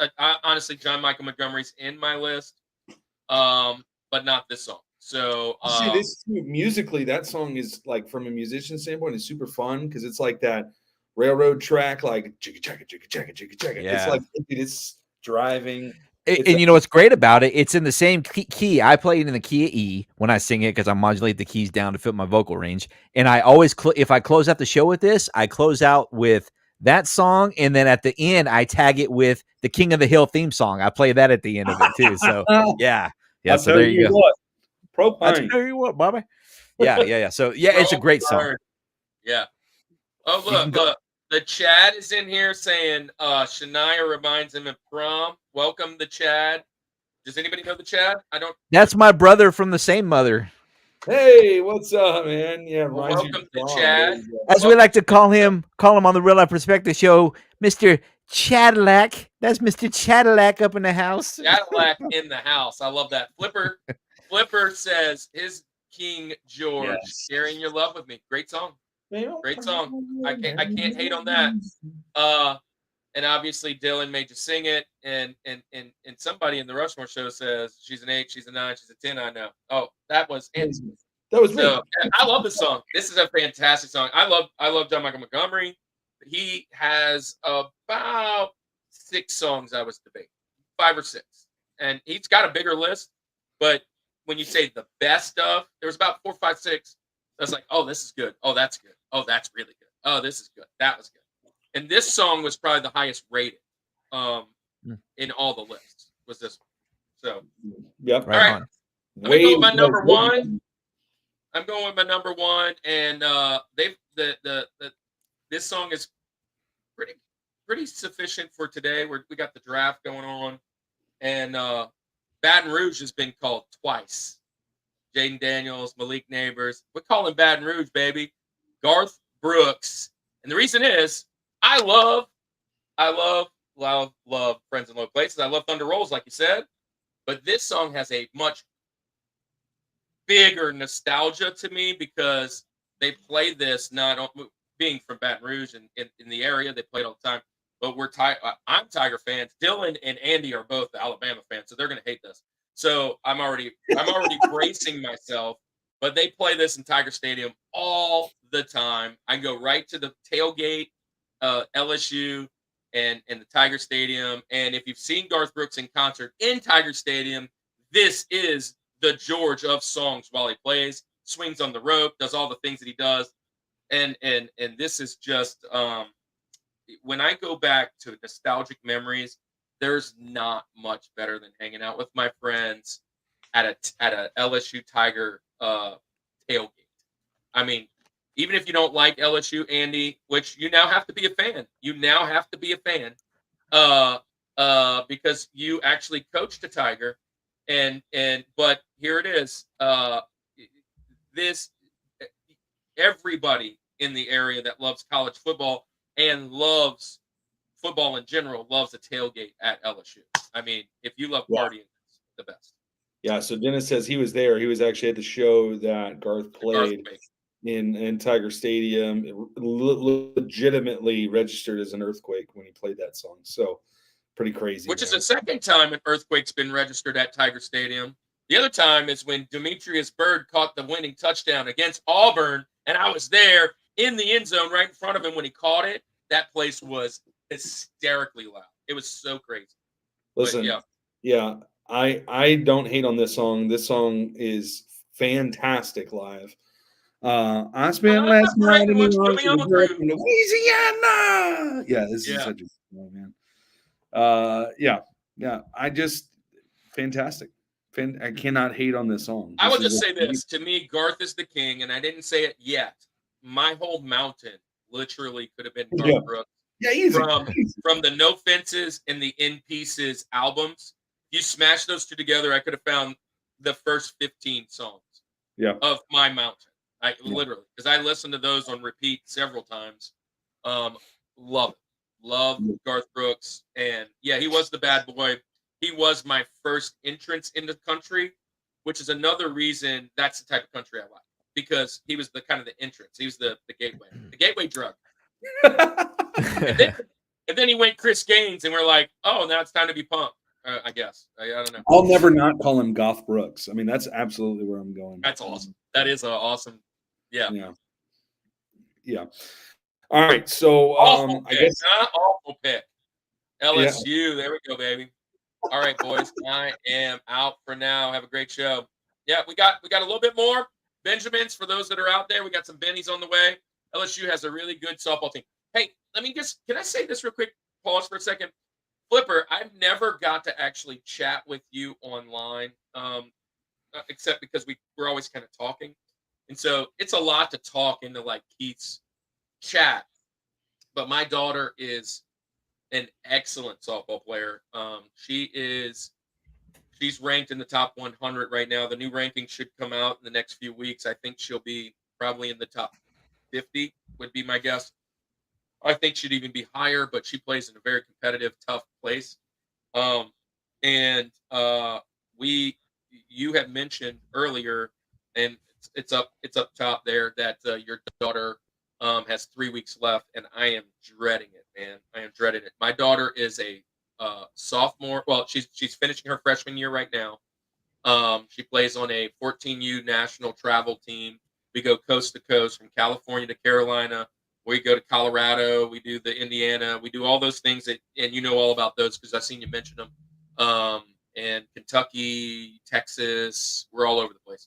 And yeah, cherish those memories. Got 3 weeks left. I'm very sad that is even within 7 years for me because I mean she's got 3 more here and then hopefully she gets to play at the next level. But man, it's one of the greatest things. And then my son's going.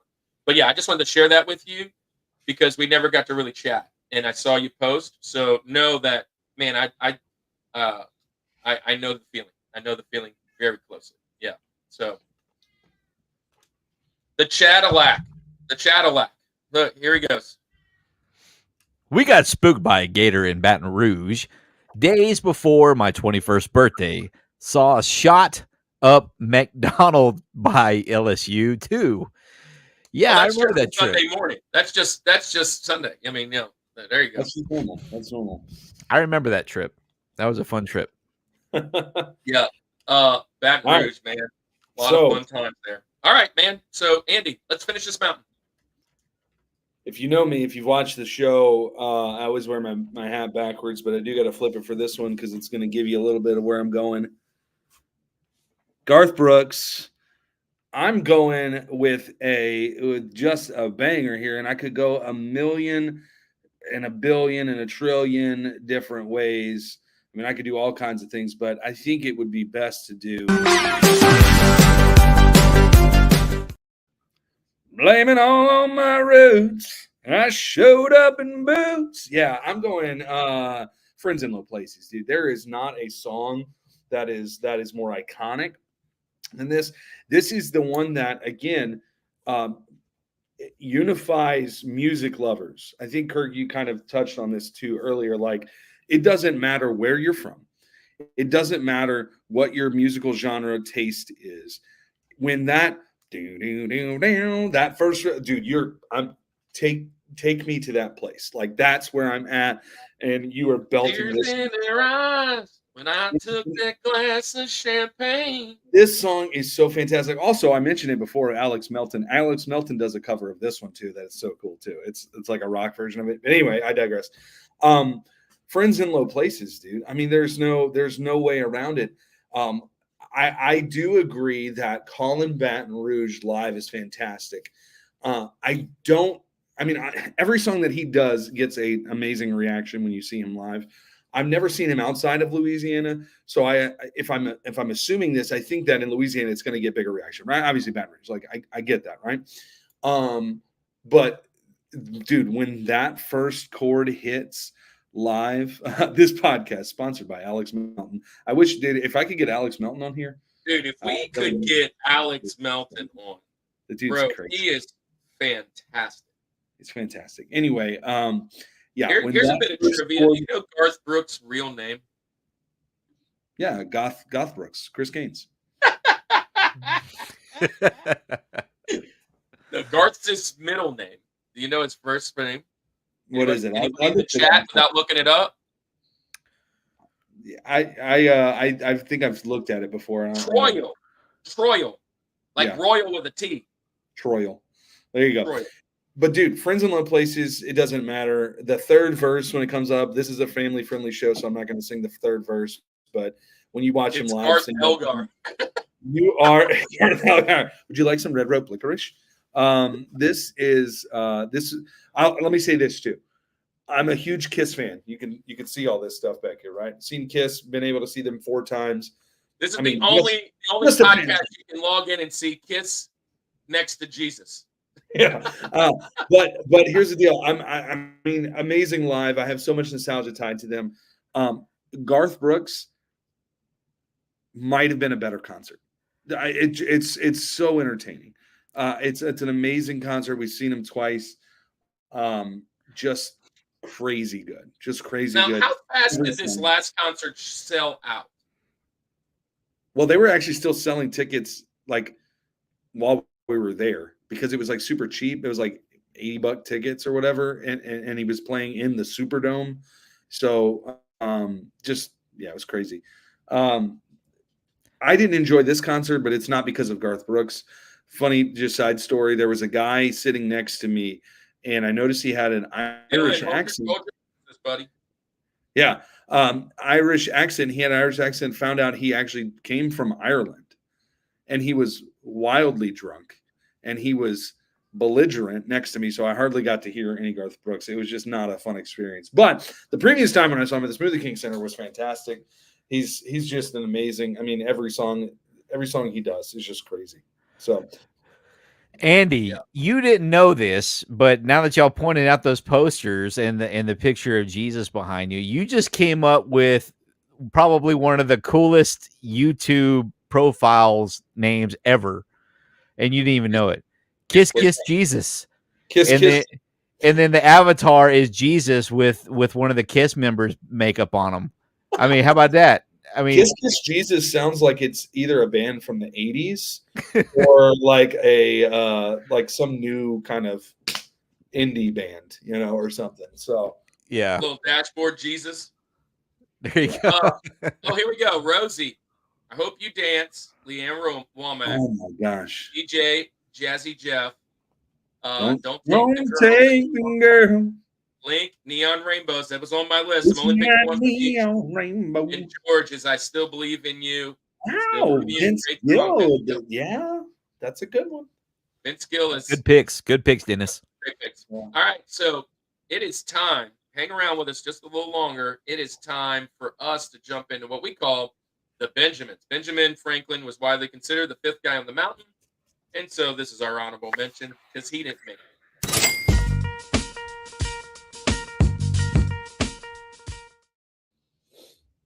All right, this is how it goes. 10 people in the chat.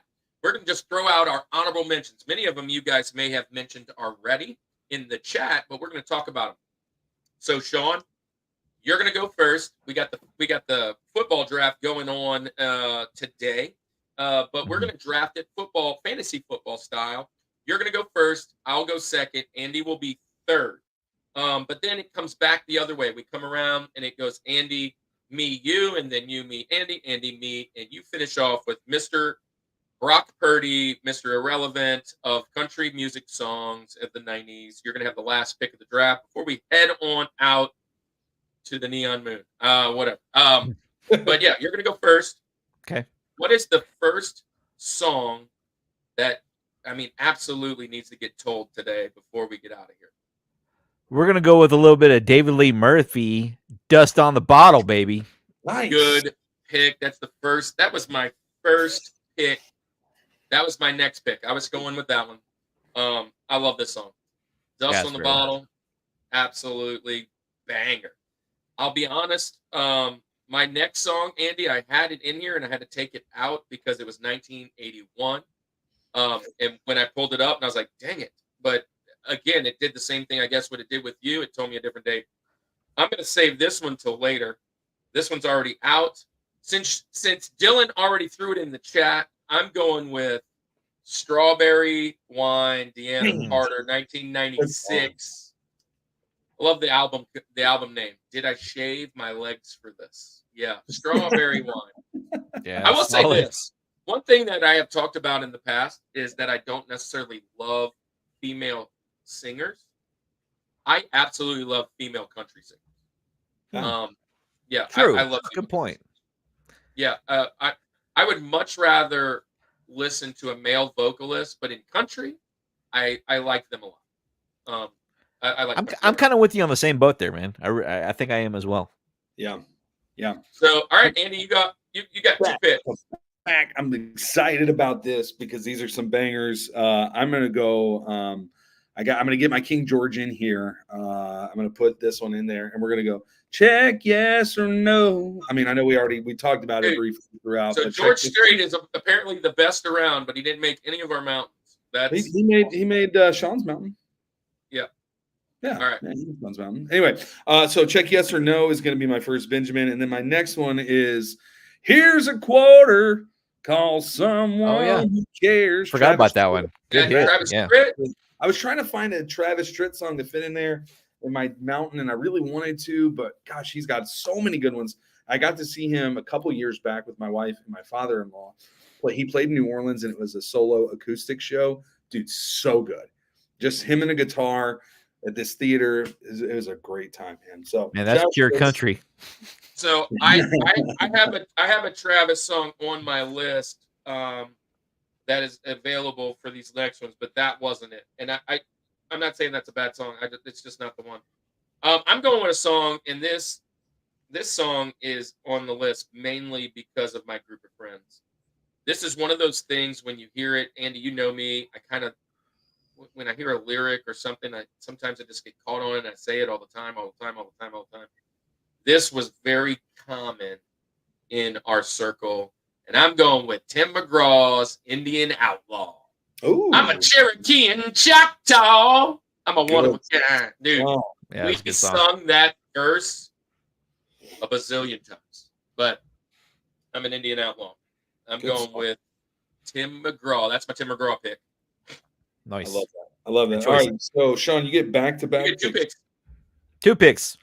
Let's go with. I'm going with Alabama.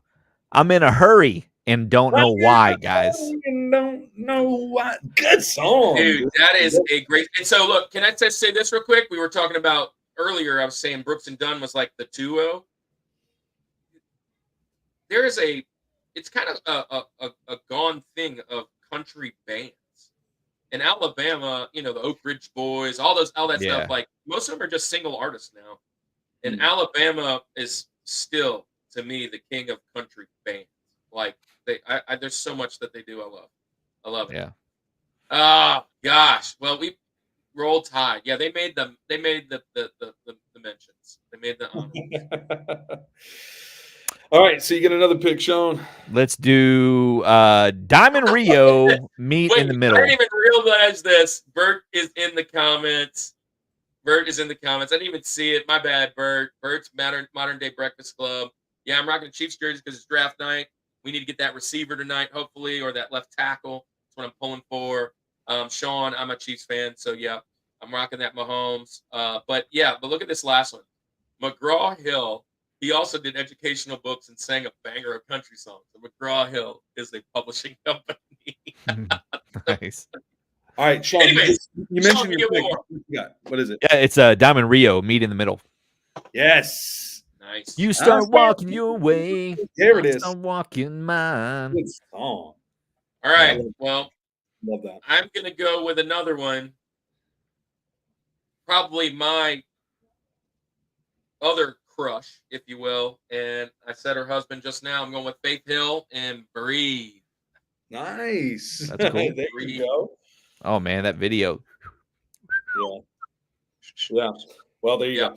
All right. I get my last two here. In the middle was his link, Dylan's link. That's Maria, good. Yes, absolutely. Left tackle will be better if they. Yeah, it depends on if they sign a free agent. But moving along. All right, here we go. We already mentioned this artist, but I'm going to pick my favorite song from him, and I'm going to go, I like it. I love it. Oh yeah. I want some more of it. Yeah, dude. Yeah. I'm going Tim McGraw's. I like it. I love it. And then, gosh, which one do I want to pick out of all of these? For my final pick, I'm going to do this because I want to have another female vocalist on here. I'm going to go with one of those kind of, I guess, guilty pleasures, right? And I'm going to go with Leanne Rimes. How do I live? How do I live? Yeah, Con Air, dude. Con Air. There it is. I mean, I was Trisha Yearwood, but I mean, I But can't help but to think of that song. Yeah. So here's the deal. This song reminds me of kind of a negative time of my life. And I mean, this is before Crisis, before Britney, but I actually took a very long trip across Louisiana to go, let's just say, do something I shouldn't have done. And so this song was a hit then. And so it plays often on that drive. And every time I hear it, it automatically brings me there. But I love this song. And it was yeah. All right. So my last one.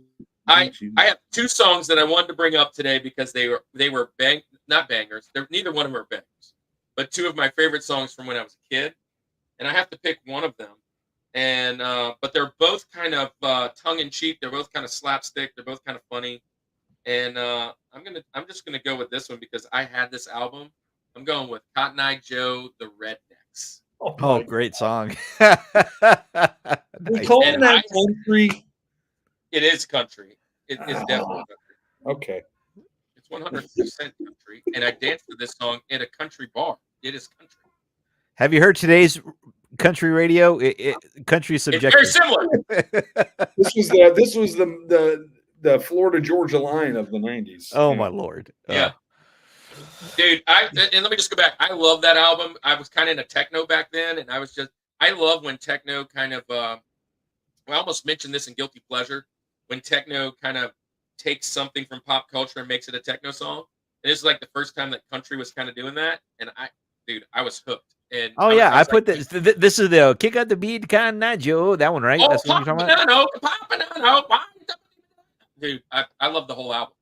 So I put that song in there with like Blue. I'm blue. I put those two together, and I also put it with the Crazy Frog song. Again, the Crazy Frog song. Kind of tongue in cheek. Yeah, I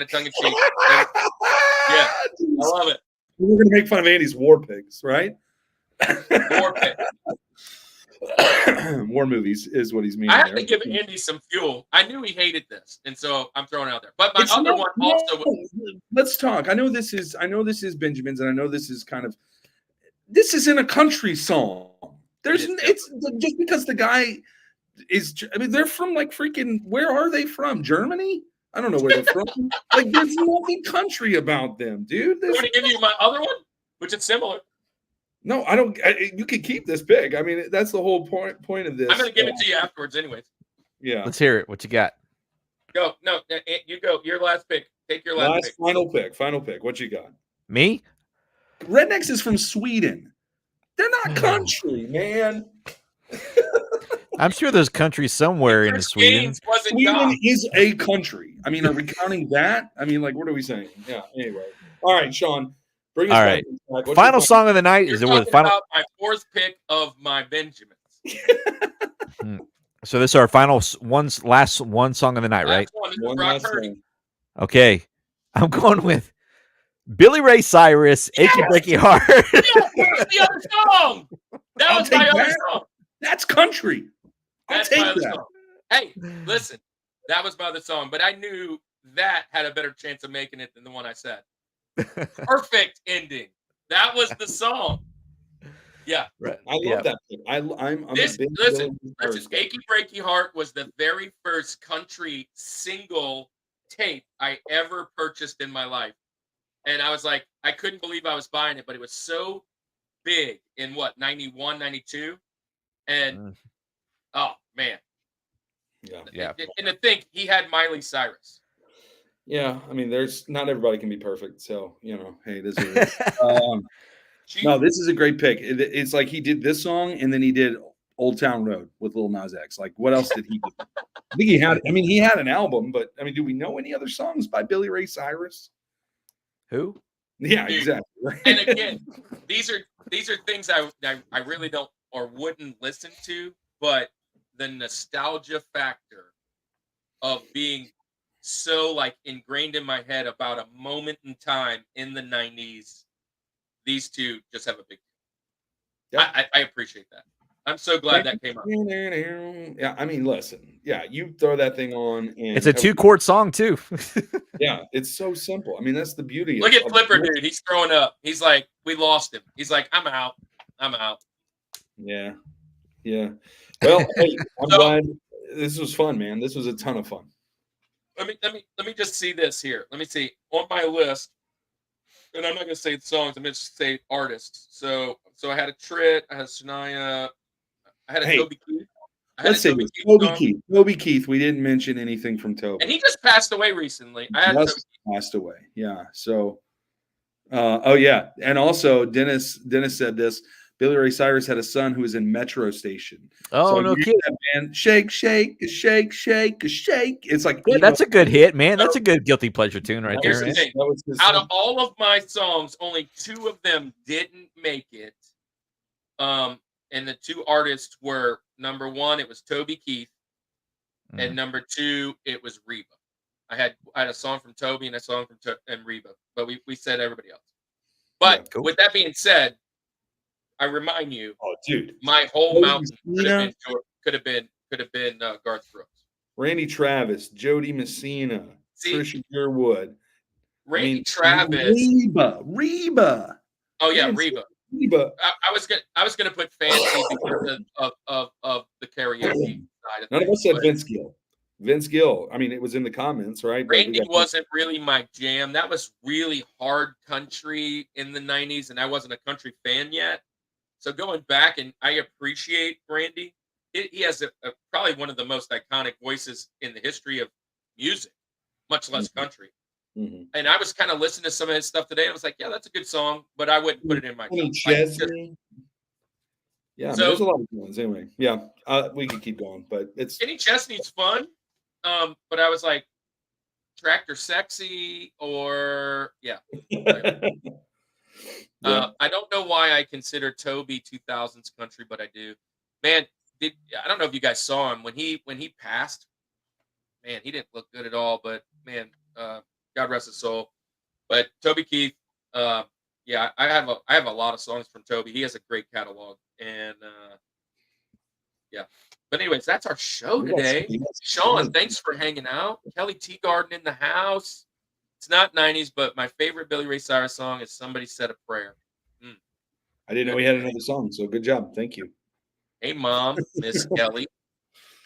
Dylan, I need you to sing that. I need you to sing the chorus of My Maria. I need to hear you sing that because I love that. I can sing it for you. Hold on. Yeah, go for it, Sean. Ready? Yeah. My Maria. That's fantastic. I got you, man. So, Sean, thanks for being here. Thanks for coming on. Real Life Perspective. Got 13 in the chat. Thank you for hanging out with us. Real Life Perspective is he's got a couple places. Sean, tell them where they can find you on YouTube, Instagram, and all that, and kind of tell them maybe what you got coming up. What's some of the guests? What's some of the direction? Some of that stuff. Cool, man. So last week we had a bunch of Ninja Turtle guys. If you were into Ninja Turtles, go check out. So I save all the live streams. You can go check it out on the YouTube channel there. We talked about TMNT. We had Bull. If you don't know Bull Airs, man, you got to get on their shoes. They've got the coolest pop culture merch around. If you're into 80s, 90s nostalgia, those guys have the best stuff. We had Gary from Bull Airs on there. We had the TMNT collector on there. We had Ninja Toidles, a good new buddy of mine. These are like the 3 godfathers of Ninja Turtle world, guys. If you want to go check out that really fun interview, we had for a solid 2.5 hours. We were kicking it. What we have coming up next week, our good buddies, and you guys know these guys. We've got Vintage Sports Flips and King of Penance, who do the Pastime Picks live streams on Wednesday nights. They are going to be on the Real Life Perspective Show next Friday, May 3rd at 8 p.m. Central Standard Time. We're going to be talking about our favorite baseball movies, guys. You don't want to miss that. This show. And actually, hey, Andy, they did war movies. Last week's show was war movies. This week's show, they did draft busts. Hey, guys, if you are not already on the vintage train, we are going to have vintage on sometime in the sports time, which is September. We might even get them in nostalgia. These guys are awesome. They have a great show. They draft, kind of like our Benjamins, a top 5 of their. They do similar to what we're doing, but top 5, and they draft them. And so, kind of like our bennies, so they don't repick. And then they post it on their Instagram or wherever they're posting, and ask you guys to all go and judge who had the best draft. Yeah, they do giveaways too. I've got several things. You can see it up there. I actually ordered those 2 pennants up there from them, and then I won that Boston Braves old school pennant over there from one of their giveaways on one of their live streams. Nice. So shout out to Vintage Sport Flips and King of Pennants. They're Eagles fans. No, Eagle and Lions fans. One's an Eagle fan, one's a Lions fan. Yeah, I won't hold that against them. But shout out to them. They're going to be on the show next week. We're going to be having a good time, man. But you can find me on YouTube. You can find me on Instagram and TikTok for as long as it's going to be around. At the Real Life. Really quick, Flipper dude's in the comments before he leaves or whatever. He is the co-host with Picking Preacher, and Vintage is going to be on their show. I think on Tuesday. So yeah, I heard him say that. Over the place, man. Go follow him. But I digress. I'm sorry I interrupted, but I saw that Vintage is all over the place, man. Yeah. I post all kinds of fun stuff, 90s, 80s, 2000s. Anything that I love that brings me joy, like looking at all this Nickelodeon stuff over here, all this kind of fun stuff. Ren and Stimpy. We got Are You Afraid of the Dark? All kinds of, just anything fun that's going to just bring you back fun nostalgia. Old Nintendo stuff right back here. We got the Power Glove, Small Soldiers. I don't know what else. It's just there's so much out there. If you're into that kind of stuff, if you're into it, check me out. You can see where are we at? Right here at the Real Life Perspective Show. I know it's a long name, but it's a show. Well, it's a show. Too. Which is one of my favorite things when I jump in people's lives. They're like, bro, you have a really long name. And I'm like, good. So I'm longer than everybody else is, so you can see me when I type. But Trumpet Master is in here. I saw his show because of you. I know that's your friend. You want to shout him out, Sean? That's my buddy Trumpet Master 77 Barbecue. Anything there is to know about barbecue, guys, go check this guy out. He's a good buddy of mine. We've done season 1 of Real Barbecue Adventures, where we blended the communities of barbecue and pop culture. You can go check it on his channel or on my channel over on my playlists. We went around and ate some delicious food and checked out pop culture places and all kinds of fun stuff. One of the first times I ever visited your live went off. And you jumped onto his live and sent us over there, and that's how I found him. He was cool. Yeah, and so I found him up there. Yeah, that's my good buddy, man. Yeah, shout out Trumpet Master, man, and shout out to Chad and Ryan for everybody for jumping in for coming over from my community. Thank you guys for the support, and thank you to the Rushmore Show. Thank you for having me on. I really appreciate the opportunity. I had a great time with you guys tonight. We'll do it again. We'll get you guys over on we'll find my channel. We'll get you. We'll find some kind of topic. Let's set a date. Let's jump over there. You guys can come back. Let me just give what we have up next for everybody still in the chat before you roll out. We're starting movies series. Our movies and TV series is coming up starting next week. Next week is our first guest. It will be Ben. He is he's a legitimate Hollywood stuntman. He's been in several TV shows that, if you don't know it, it doesn't take very hard to look it up and find them.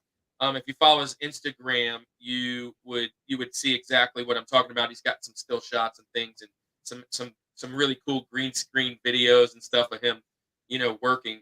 But we're gonna do we will do top 4 directors, and we're inviting his good buddy Cobb, who's been on our show a couple times. So come on over and see Cobb and Ben top 4 directors, and then we're going to follow that up with, here, I'll give you the list. Here's the list. We are going to go, the next show is Next Gen Nerd. He's a youth pastor who just loves nerdy ministry, and we're going to join in with him. We're going to do top 4 fantasy movies of all time. We're going to have Mark Scoino. He's going to come on and do horror movies. We have Five Nights at Freddy's, 2 of the actors from the movie. We're going to have Carl and Hank. Carl was, if you've seen the movie, he's the older fella that got killed by Bonnie. And Hank is the older guy killed by Bonnie. And Carl is kind of his son. They say it in the interview that they were acting as if they were son, but they never really say it. But Carl was killed by Cupcake in the movie. Both of those guys coming on our show, and we're going to do, since it's Five Nights at Freddy's, we're going to do video game movies of all time, which ought to be a great show. We've got our bud Jeff Huffstetler coming on for inspirational or life-changing movies. And then there's a little bit of a break, and we have General Kenobi set up for Jedi. And we have 2 more guests that we're hoping to nail out times with, which would be What the Culture podcast and Misadventures of Team AJ. Now, we don't know what their topics would be, but hopefully they'll nail out there. That's your whole series of movies. And then after movies, we jump into nostalgia, then sports, food, back to video games, and here at music. So that's what the show is looking like. Andy, man, what you got? Oh, look at this. Look what Cadillac said. Big fan of Kiss Kiss Jesus. It's going to be a thing. It's going to be a hashtag. Telling you, man, get on that. Get on that. Maybe we're there. I think we're there. Yeah. Good call, Chad. Sean, again, man, thank you so much for joining on. It was a ton of fun. We're looking forward to kind of continuing to hang out with you and just have a blast in our nostalgia conversations. Nick's here. Man, appreciate all of you guys for hopping in. Look, if you haven't already done so, it would mean the world to us if you just hit subscribe. That's all you got to do. Hit subscribe, join the Summit Squad, be a part of this. We go live once a week. Let me give all these late folks a little Summit Squad love.